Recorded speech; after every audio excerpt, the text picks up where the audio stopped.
Good morning, one and all. Myself, Dr. Rupashree, consultant obstetrician gynecologist, Shrestha Hospital, Hyderabad. Today, I am going to discuss a very small topic, okay, that is regarding the amniotic fluid.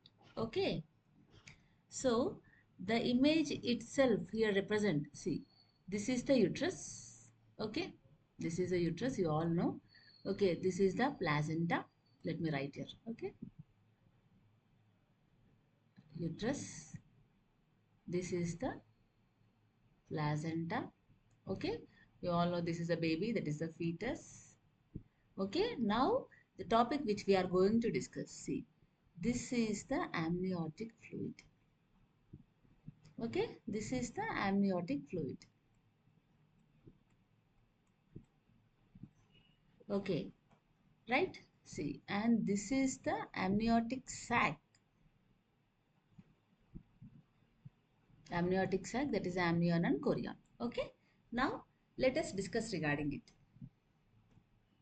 Okay, so what is this amniotic fluid?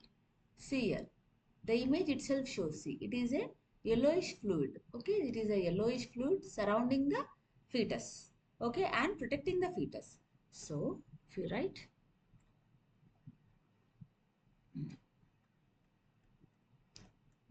it is a yellowish fluid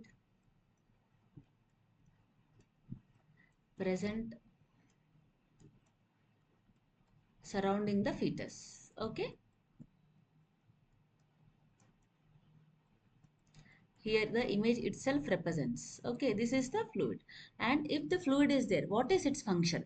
Some purpose should be there, right? So, protection of the fetus. So, it is present protecting the fetus. Okay, where it is present? It is present in the amniotic sac. As I shown before, see, this is the amniotic sac. Okay, so it is present inside the amniotic sac. It is known as amniotic fluid, and also it is known as liquor because it is a fluid. So, liquor amni. Okay, so it is a yellowish fluid present surrounding the fetus. First point, let us remember in wise of points, so that if you remember a topic, please remember at least 3 to 4 thorough points regarding it. Okay, it is a yellowish fluid present surrounding the fetus. Okay, and its function is to protect the fetus, and it is present in the amniotic sac, and it is also known as liquor amni.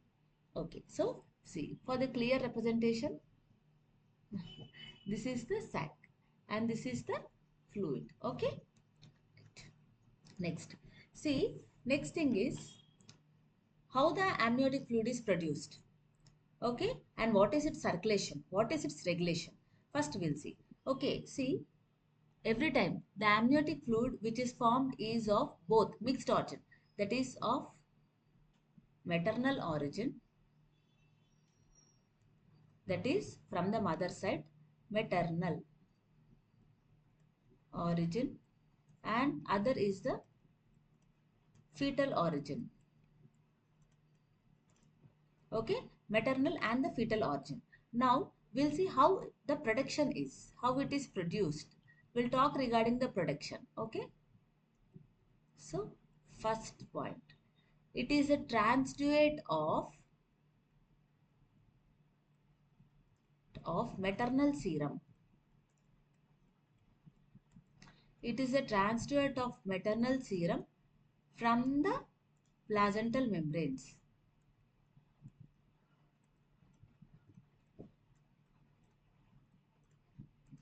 So first we have to understand this. What is this transduate? What is this transduate? See, as I told you, this is the placenta, right? This is the placenta. This is the maternal serum. Okay. Any liquid which is passing through the pores or through the membranes, we call it as transduate. So if we take this, see, from the maternal serum, the fluid is passing through the placental membranes. Okay, and it is leading to the formation of the amniotic fluid. So first is the placenta. It is formed from the maternal serum through the placental membranes. Now the second point is, now to the transduate of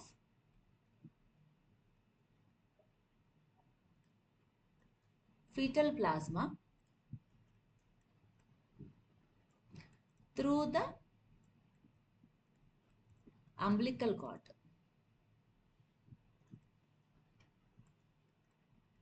Okay, see, now through the fetal plasma, the fluid is formed through the umbilical cord, fetal circulation. Okay, transduced through the fetal circulation, it passes through the umbilical cord and it leads to the formation of the amniotic fluid.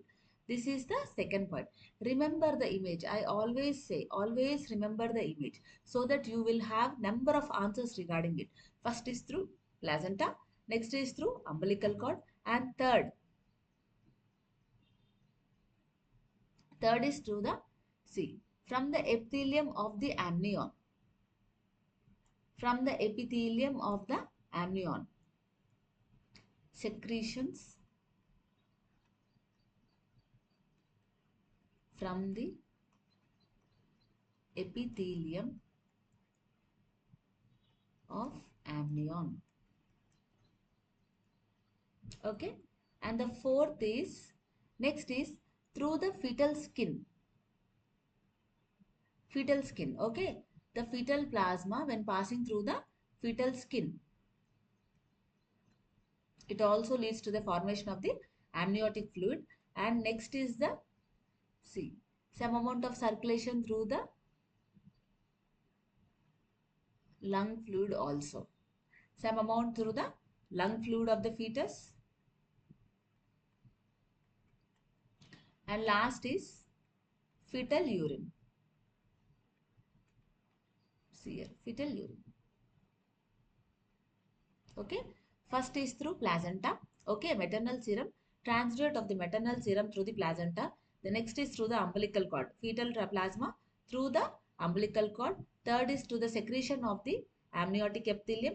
Fourth is through the lung fluid of the fetus. Okay, fifth is through fourth is through fetal skin. Okay, and fifth is through the lung fluid of the fetus, and sixth is through fetal urine. Okay, through these 6 points we can see the production or the origin of the origin of the amniotic fluid. Okay, these 6 points are important. Next, understood? Next, now the removal, something is produced, it has to be removed also, right?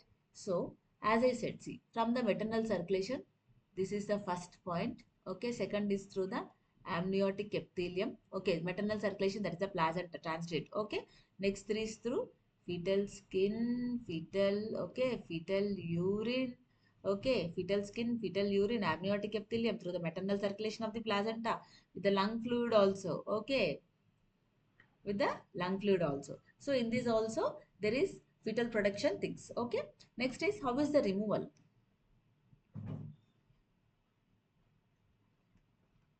See in this image only, now the amniotic fluid is formed.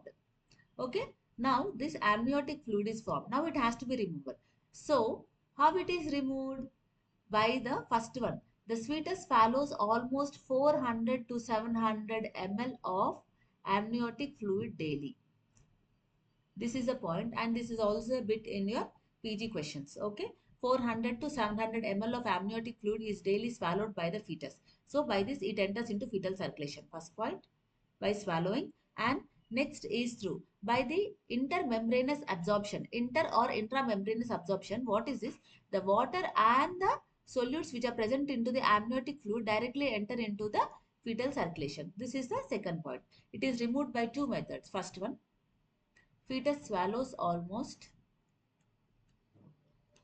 400 to 700 ml of fluid. Okay. Second, the water and the solutes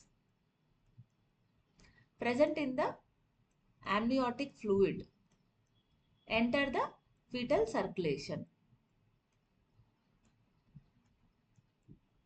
Enter the fetal circulation. So production is by 6 mechanisms and removal is by 2 methods. Okay. And remember this also. See, the amniotic fluid, the water in the amniotic fluid is completely changed or removed every 3 hours. Every 3 hours. How do you know it? How it is replaced means we know it by injecting the radioactive sodium. By injecting the radioactive sodium into the amniotic cavity.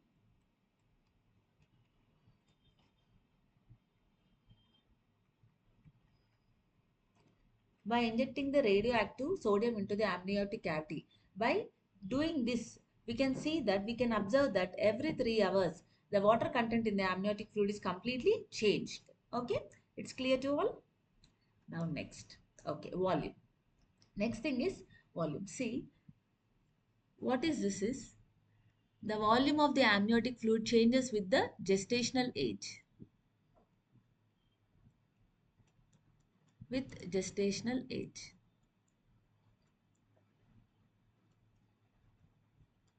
So, see here, it is almost 12 weeks pregnancy. 12 weeks pregnancy. If you observe, the amniotic fluid is, it is about 50 ml. So, see, this is the sac and this is the fluid inside. Okay. So, it is about 12 weeks pregnancy with the 50 ml of amniotic fluid. This is almost of 20 weeks pregnancy. Okay. 20 weeks pregnancy with almost 400 ml of amniotic fluid. Okay. And this is about 36 weeks pregnancy with 1 liter of amniotic fluid, and it is last of almost 38 to 40 weeks. Okay, full term it is about 600 to 800 ml of amniotic fluid. Okay, as the pregnancy advances, the amniotic fluid increases term till term. Okay, till 37 weeks, 36 to 37 weeks, the amniotic fluid gradually increases. Then later on, there is decrease in the amount of the amniotic fluid. From 1 liter, it changes to almost about 600 to 800 ml. Okay, right. Next, let's see the physical features. Okay, see, this is the amniotic sac with amniotic fluid and the fetus inside. Okay, we'll see the physical features. Means, first point. Physical features means what all we will be talking. That is regarding the pH. pH, it is alkaline. Alkaline. Alkaline means the base pH will be 7. Okay. The pH of the amniotic fluid will be almost from 7.1 to 7.3. Okay. This is also a important question for your previous questions. Okay. And next thing, second point. Okay. What we'll talk about? We'll talk about its osmolarity. Osmolarity means what we'll see is number of solutes. Means number of solutes means particles also we can say. Particles, okay, per 1 liter of any fluid. So number of particles in liter of fluid. Okay. So this osmolarity of the amniotic fluid is almost 250 milliosmoles per liter. So it is about 250 milliosmoles per liter. If it is 250 milliosmoles per liter, what is its importance is it indicates the fetal maturity.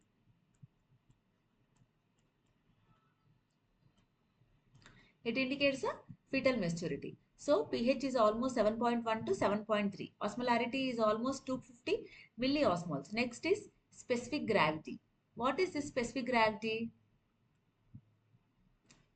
See, for example, the specific gravity of the water is 1. If the specific gravity of the things, other fluids, if it is less than 1, what happens is, for example, the specific gravity of the oil is, it is 0.8. What happens is it is less than 1. So this oil tends to float on the surface of the water.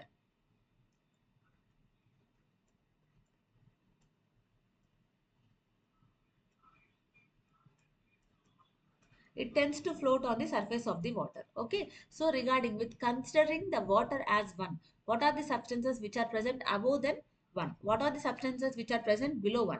Below 1 substances will be floating on the surface of the water. The specific gravity of the amniotic fluid is almost 1, that is 1.010. It is almost near equal to 1. And next is the color. We'll talk regarding the color. Okay. In early pregnancy, the amniotic fluid is almost colorless. Okay, but as the pregnancy advances, it has straw color, pale straw colored. Why? Because because of the epithelial cells. Okay, amniotic epithelial cells. And the next is lanigo hair. Lanigo hair means the thin hair which is present on the surface of the body of the fetus, which is covering the fetus. Because of this epithelial cells from the amniotic sac and also the lanigo hair, it is pale straw colored. Okay, pale straw colored. It is watery like thing. Amniotic fluid is watery like thing. But as the pregnancy advances, what happens is the watery like thing changes into little turbid. Turbid. Why turbid? Because of the vernix caseosa. That is the vaccine-like substance which is present covering the body of the fetus for the protection of the baby. Because of the vernix caseosa, it is little turbid form. Okay. Initially, it is colorless. Okay. Later on, it becomes straw colored because of the lanigo hair and the epithelial cells. And later on, it becomes turbid because of the vernix caseosa. Okay. Right. We'll go to next slide. Regarding the composition. Okay. See, what happens is, in the early pregnancy, the amniotic fluid composition is equal to the fetal plasma or maternal serum, anything, it is equal. Okay, it is equal to fetal plasma, I think, or maternal serum, it is similar. But as the pregnancy advances, what happens is the amniotic fluid consists of mainly urinary metabolites.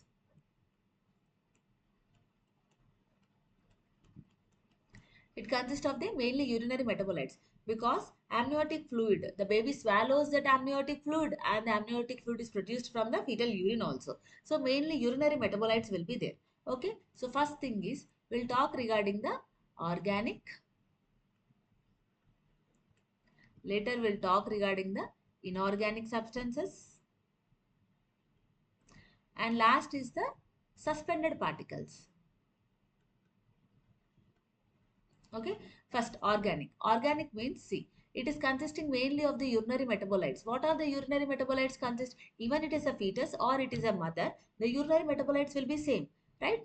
That is the urea. Next is the uric acid, creatinine, some amount of proteins, okay, glucose, right? These are all the organic substances which are present in the amniotic fluid. Next is the inorganic things. Inorganic means mainly electrolytes, right? That is the sodium, potassium and chloride.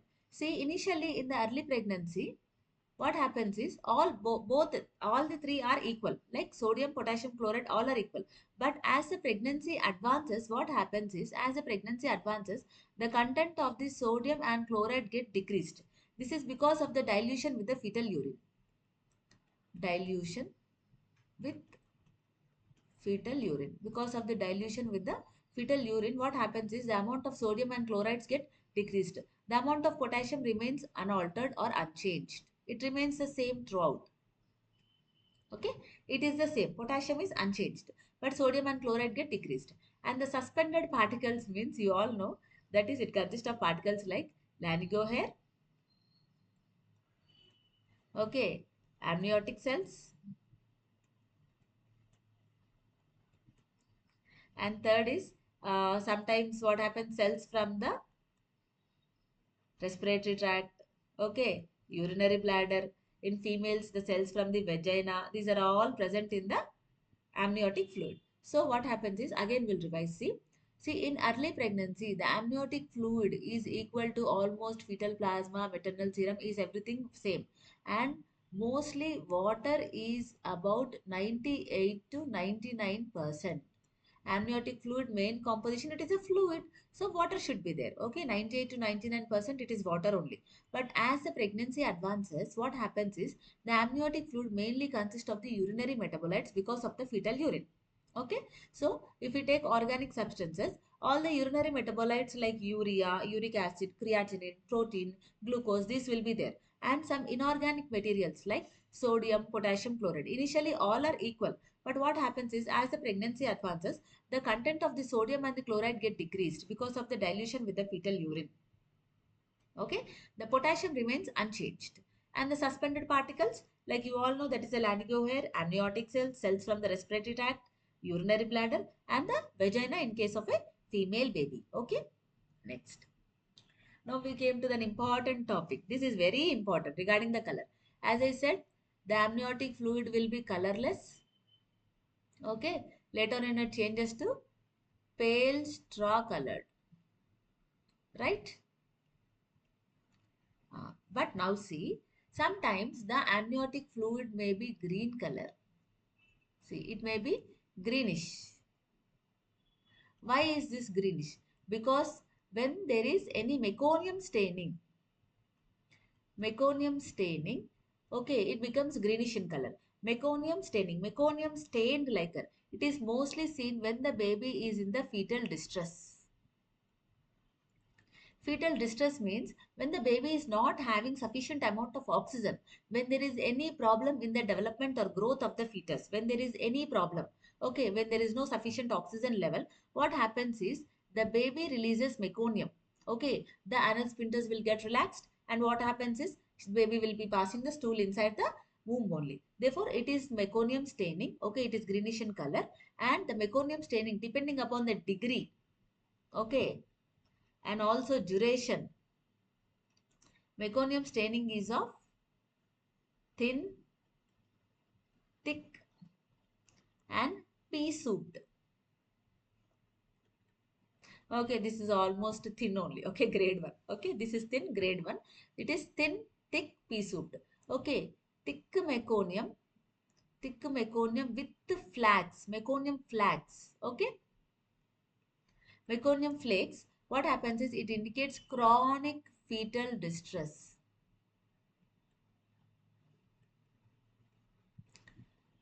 Chronic fetal distress. So green color meconium staining indicates the baby is in distress. Okay. So this is the thing. And next is, it is golden yellow. See, this is the golden yellow stained meconium. Okay. Golden yellow stained amniotic fluid. When it is seen in case of RH incompatibility.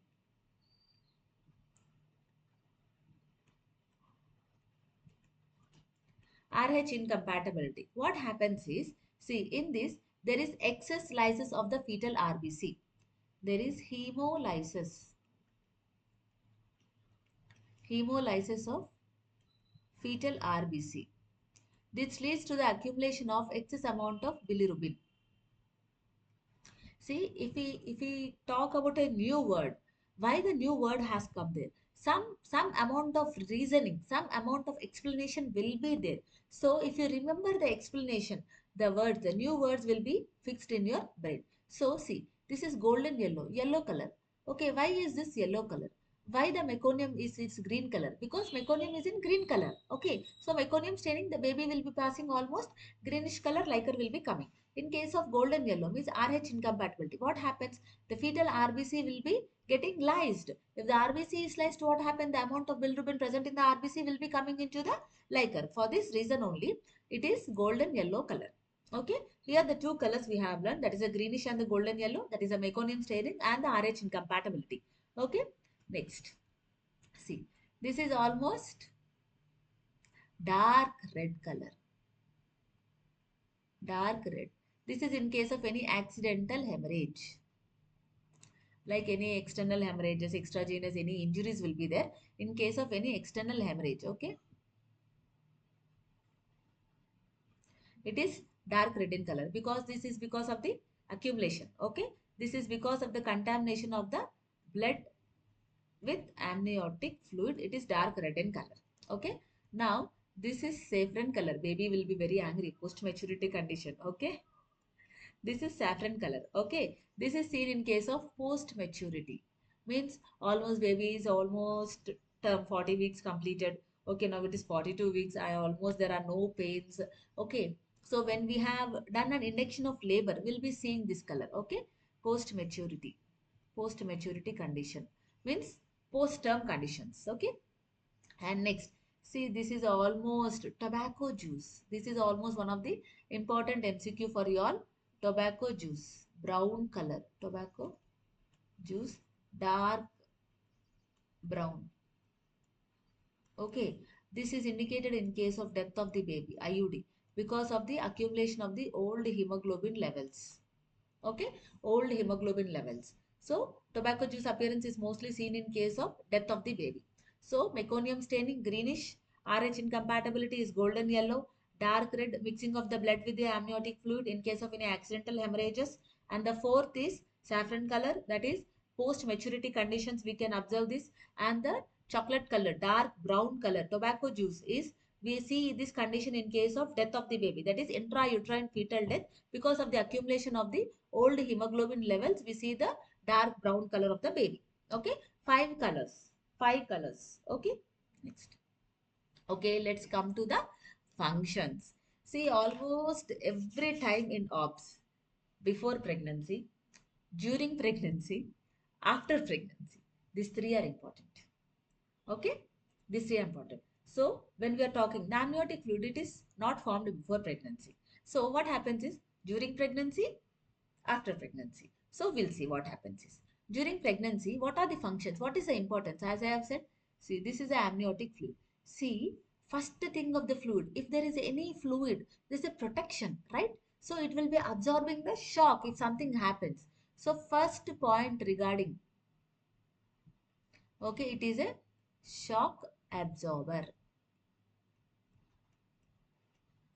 Okay, if something happens, some injury happens to the mother, so that what happens is that effect, the injury effect will go to the fluid first, later on to the baby if it is that severe. So first thing is shock absorber. Okay, second point, it helps in maintaining the fetal temperature. It helps in maintaining the temperature of the baby inside the womb of the mother. Okay, it helps in maintaining the temperature of the baby. Okay. Third point is, see, this amniotic fluid is filling the whole cavity here. Okay, it is filling. It helps in distending the amniotic sac. So what happens is, it helps in distending the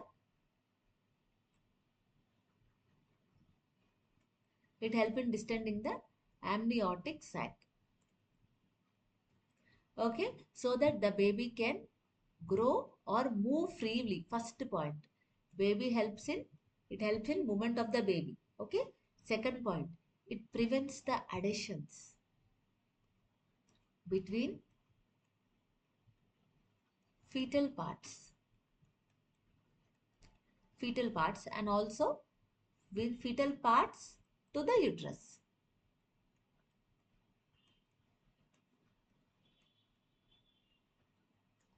Fetal parts to the uterus. So, three important points. During pregnancy, what happens is, amniotic fluid acts as a shock absorber. Okay, it protects the baby from any extragenous injuries. First point. Second, it helps in maintaining the fetal temperature. Okay, it helps in maintaining the temperature of the baby inside the womb. Third point, amniotic fluid help in distending the amniotic sac, so that it help in free movement of the baby, and also it prevents the adhesions means joints, okay, between the fetal parts, and also fetal parts and the uterus. See, because sometimes what happens, if this amniotic fluid is very less, there will be some bands or adhesions, you will come to know in the later topics. Okay, bands or adhesions between the fetal parts and also the fetal baby and the uterus. Okay, these are three important points. And fourth is, we can't take amniotic fluid as a nutritive value. Okay, because the baby is in the fluid, we can't take it as a nutritive value, because there are only some amount of proteins in it and some amount of glucose values in it, but not that important nutritive conditions present in the amniotic fluid. Okay, this is during the pregnancy. Next, during the labor means during delivery. Okay, see, first point. Okay, during delivery, see, what happens is, this amniotic sac, the amnion, chorion, what happens is, it forms a hydrostatic wedge during the labor. hydrostatic wedge. See, here it is forming a cone shaped thing, right? So that the head will be descending downwards. It forms a hydrostatic wedge so that it helps in dilatation of the cervix.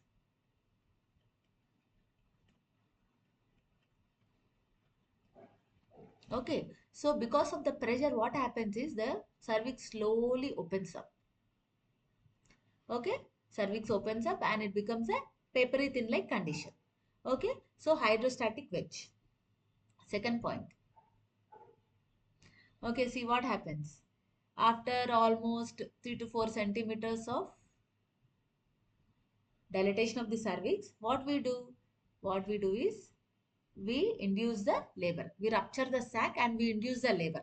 Okay, so that what happens is if we rupture the sac, still more prostaglandins are released. Okay, so the fluid is passing out. See, the fluid is leaking out here.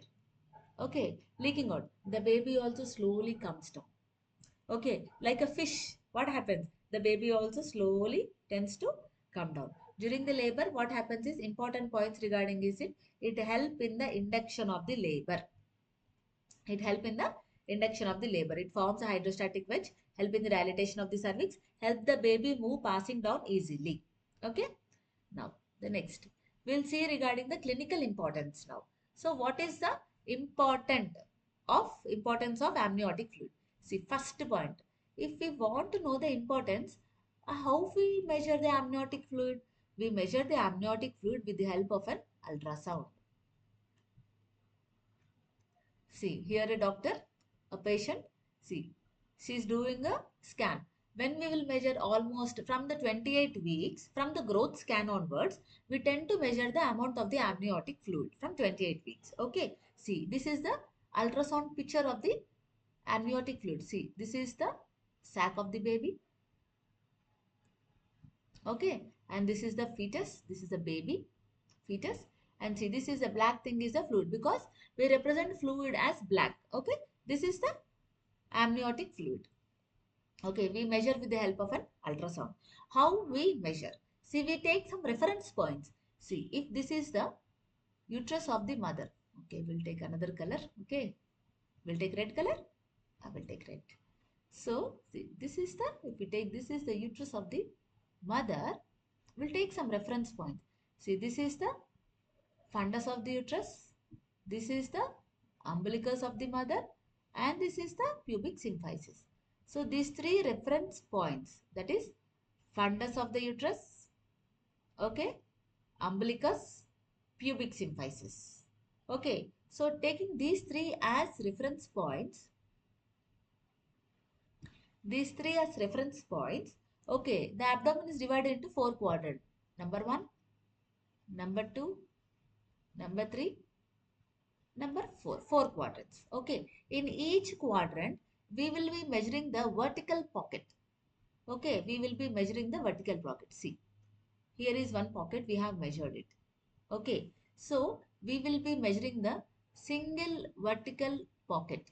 Okay, the single vertical pocket in all the quadrants are added on.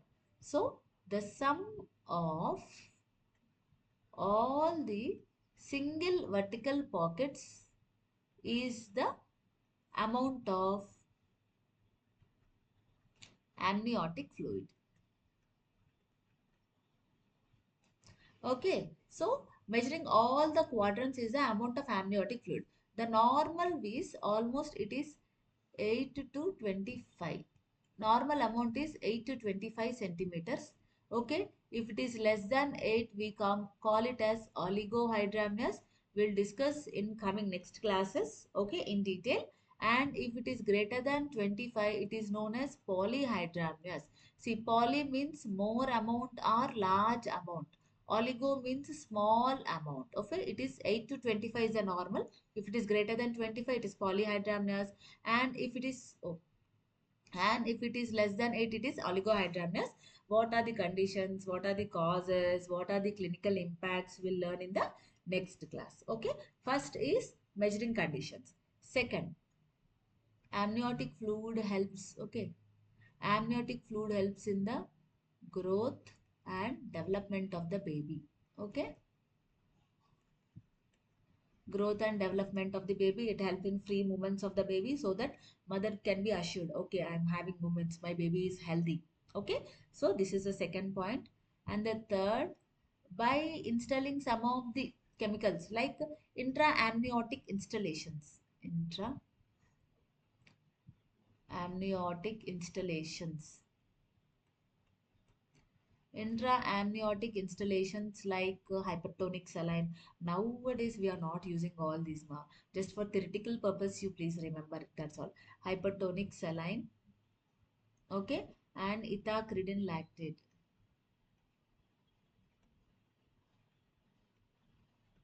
Ethacridine lactate in case of any major fetal anomalies. If it is, if the TIFA is done after 20 weeks, if the baby is having any anomalies, so what happens is then we conduct, we induct the process of abortion. So that time we directly instill this hypotonic saline or ethacridine lactate into the amniotic sac, so that what happens is the baby starts delivering naturally as a mini labor. Okay, for this. And fourth, you all know, for the induction of labor, we rupture the membrane, we rupture the amniotic sac. Okay, that leads to the induction of labor for the progress of labor. Okay, so now the critical importance is first one, how much is the amount of amniotic fluid? Is it less or is it more? Okay, what are the conditions? Okay, next thing, it help in growth and development of the baby, helps in the movements of the baby. Okay, and next, for the induction of abortions by some chemicals like hypertonic saline, ethacridine lactate. And next is the induction of labor. And at last we came to the end, that is amniotic fluid analysis. What is its importance? Okay, amniotic fluid analysis. See, this is the uterus, amniotic sac, baby, and this is the fluid. Under the ultrasound guidance, okay, under the ultrasound guidance, we are taking some amount of fluid, amniotic fluid. Okay, so studying the cells in the amniotic fluid is known as, first thing, amniocentesis. Amniocentesis. Why? Why we have to study? Why? Some purpose should be there, right? So, to know some of the disorders. First one. First, if there is any discrepancy between the baby development, if the fetal maturity, fetal age, gestational age is not matching properly, then we advise the mother to go for amniocentesis. Okay, so we'll see. To confirm the, sometimes if in case of any repeated miscarriages, okay, if there are any hereditary disorders, will come regarding it. So to know the proper gestational age, if there is any discrepancy. Second, third point, fetal lung maturity. To know the fetal lung maturity. Okay, to know some of the hereditary disorders in the family. Some disorders will be there, some genetical disorders will be there. Okay, so hereditary disorders. Okay, to know the hereditary disorders. So first, sometimes to confirm if there is any discrepancy, to confirm the gestational age, okay, and to see the fetal lung maturity, okay, to see the hereditary disorders. Sometimes in case of induction of labor, we'll come regarding it in detail. Okay, it is a big topic, we can't cover it in one single class, we'll make a breaks of it and we'll cover regarding it. Okay, to know the fetal distress of the baby also. In case of any doubt that baby is having any fetal distress also, we can take some amount of amniotic fluid and we can see. Okay, so these are the important analytical conditions of the amniotic fluid. The study of the cells of the amniotic fluid is amniocentesis. Okay, it is a big topic, we'll talk regarding it. And to know the gestational age, fetal lung maturity, hereditary disorders in the family if it is going on, and if any kind of fetal anomalies also, if there any fetal anomaly also, to see also we can do it. And in case of fetal distress also, we can see it. Any doubt regarding the fetal anomalies also, we can observe it. Okay, so this is the topic regarding the amniotic fluid. I think it is useful video for you all. If there are any doubts also, you can please message me. Okay, and please, if you want any other topic, you want any discussion, I'm ready to do that topic also. Okay, right, thank you.